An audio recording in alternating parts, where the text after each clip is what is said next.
Welcome to MFU Lit Podcast. I am ธรรมรัตน์สิงห์คานออว่านครับ I am กุณิดาโอแพมค่ะ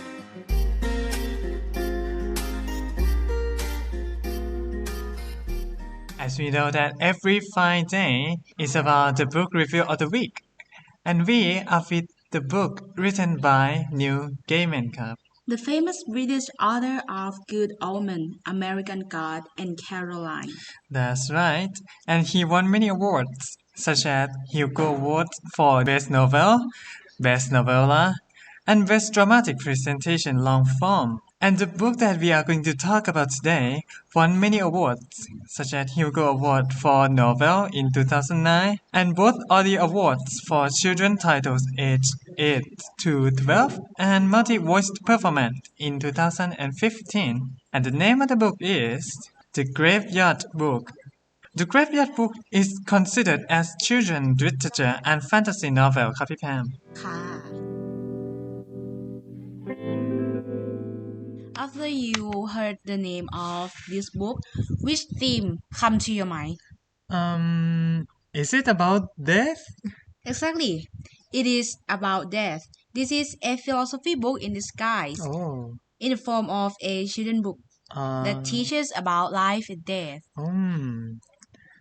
Personally, this book also reflects the value in stages of growing up, from a child to a man through the main character, nobody or but. And most importantly, some contemporary ideas in social and political aspects are also reflected through this children's book. Wow. Firstly, let's talk about the story summary a little bit. Okay? The story is about a boy, namely Bot or Nobody, who was adopted by a ghost couple, Mr. and Mrs. Owens. And they're living together at the graveyard up in a hill in a town. Okay. And our protagonist learned many lessons from his ghost friends and parents as well. Right. At the end, he grew up as the adult ครับผม Okay. I would like to ask that why was he given the name Nobody? Does the author try to imply or refer to something? The name Nobody, it can be implied that everyone is nobody at the first place and looks like nobody when they were born. We have to define ourselves and be someone when we grow up. Talking about being nobody to be someone, we will discuss about this later in another part. Okay. In the story, Mrs. Owens was asked when she adopted this toddler what his name could be. Right. And she said, he looks like nobody but himself. Then nobody it is. And Silas said, I think it was a wordplay in some way. Right. I greatly love this wordplay because it is like the fact that the children are just nobody in the society. They have to crystallize themselves. And therefore, before they will be someone in society, they need to guidance from adults and elders.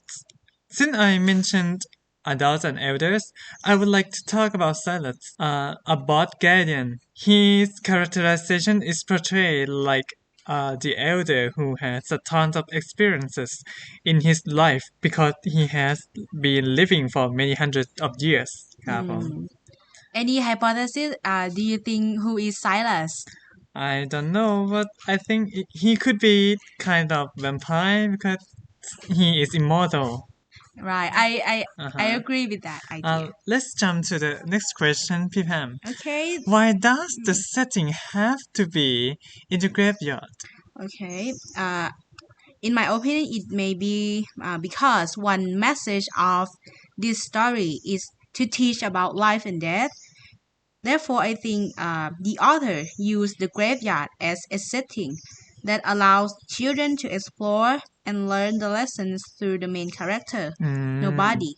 Okay, in the graveyard beside, the ghost characters in graveyard that Bot lives in are friendly and harmless. Right. So children may realize that death isn't something scary. Yes, I also agree with this idea. With this setting, it is quite explicit to reflect the concept of death. And personally, I think this can create a clear separations too, because there is also another setting which is the old town. This place represents the world of living or reality, while the graveyard would represent the world of death or fantasy. Right, interesting.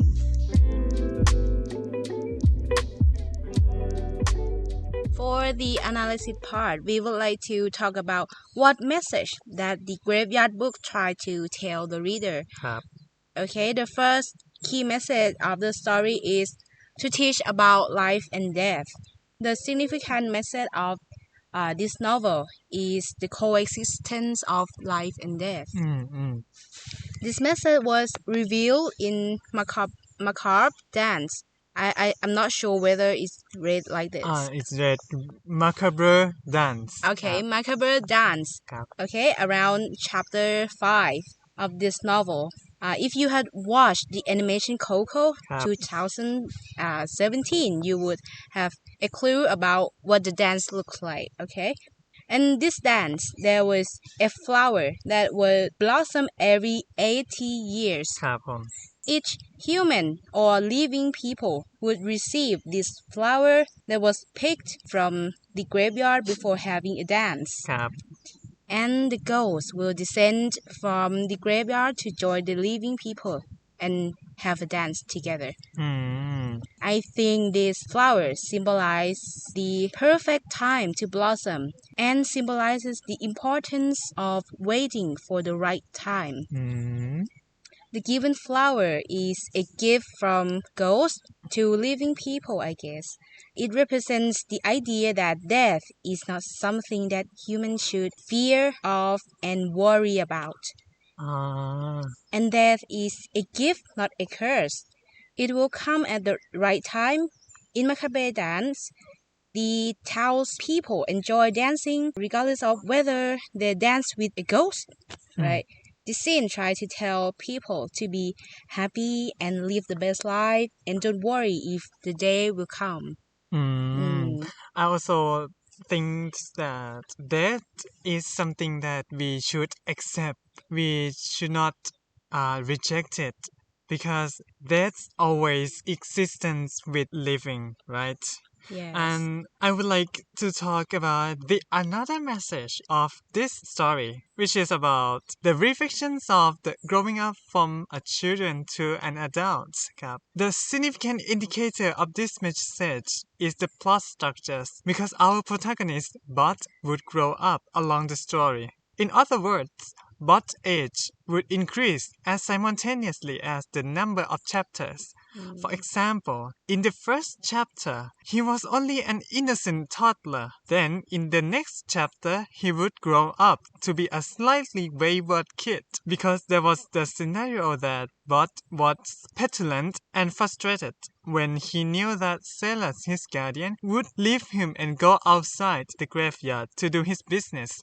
But also complained that it was unfair because he was prevented from going outside the graveyard by his adopted family, even though technically he could do that because of the freedom of graveyard. However, when the story reached the end, his characteristic was opposite. After his knowing disappointment, he accepted this feeling of disappointment rather than being petulant like his childhood, and he would move forward to overcome this feeling and to be someone in the real world. Personally, this plot indicated the idea of development from childhood to adolescence. Moreover, the author would like to tell us that growth is inevitable, as similarly as death. Apart from these messages that the book tries to tell the readers, do you think that they are sent to what kinds of readers? Is it only for children, Pipam? I think the message are sent to everyone, every age and every generation. But the interpretation would be different and varied. It is the same vibe when you read Little Prince, okay? Different ages get different messages. And that's true, this genre of the graveyard book is fantasy. For young adults like us, it's kind of terrible. But under its fantasy genre, the hidden messages are a lot more important. Talking about death, it can be inappropriate to even talk about it. So don't mention it to talk about children, right? But this book has a creative roundabout way to teach it and does not scare anyone at all. So I think this book is fantastic in terms of trying to teach the lessons to the readers. Right. Besides, I think the messages in the story are universal enough to teach people in every generation. Because we live, we grow, and we die, right? The message, therefore, is relatable and easier to digest as well. As a reader, personally, would say that you could read it along with afternoon tea time and still relax. It's a kind of heartwarming story. I could not agree you more. And I would like to add that the purpose of this book can be changed depending on the age of readers. It can be a fantasy novel which is read for fun by children, an inspirational novel which provides the guidance of living for teenagers and adults, or a solid memoir for elders. And I think that I like the roundabout way to convey that theme of death. I think so. Even though most of the components of this novel are about things from dark fantasy, such as god, ghoul, and witch. The atmosphere is mostly heartening. Okay. Apart from typical lessons and messages of the story reflect, are there any issues or aspects in the contemporary time that can reflect through the story? I think the idea of democracy is reflected in this story because there was the scene that is about the meeting at the graveyard in the chapter 1, the meeting of ghosts that is to make many decisions about this living boy or bud who needs someone or something to protect him. Personally, this meeting is implied that when there is the community, there is always democracy. Not only a living community, but also a dead community. And I would like to adapt the quote from the famous and legendary action movies V is for Vendetta, that inside the graveyard war, there is a democracy, and democracy is immortal. Another one issue that I can see in the story is power dominance, in which the more powerful people suppress the less powerful people. It is the issue that exists and seems like it would continue existing in society. The story also portrayed this issue as well through school bullying. Right. Typical bully groups need a strong leader and some followers. And this story teaches that this act of dominance is unacceptable and should be abolished as well as should not be tolerated. But most importantly, the insight that this story has can reflect contemporary society. This story gives a new insight into the people that embrace and accept to discuss the thing under the carpet like death and injustice, because it is important to be taught and learned since people are younger. Right.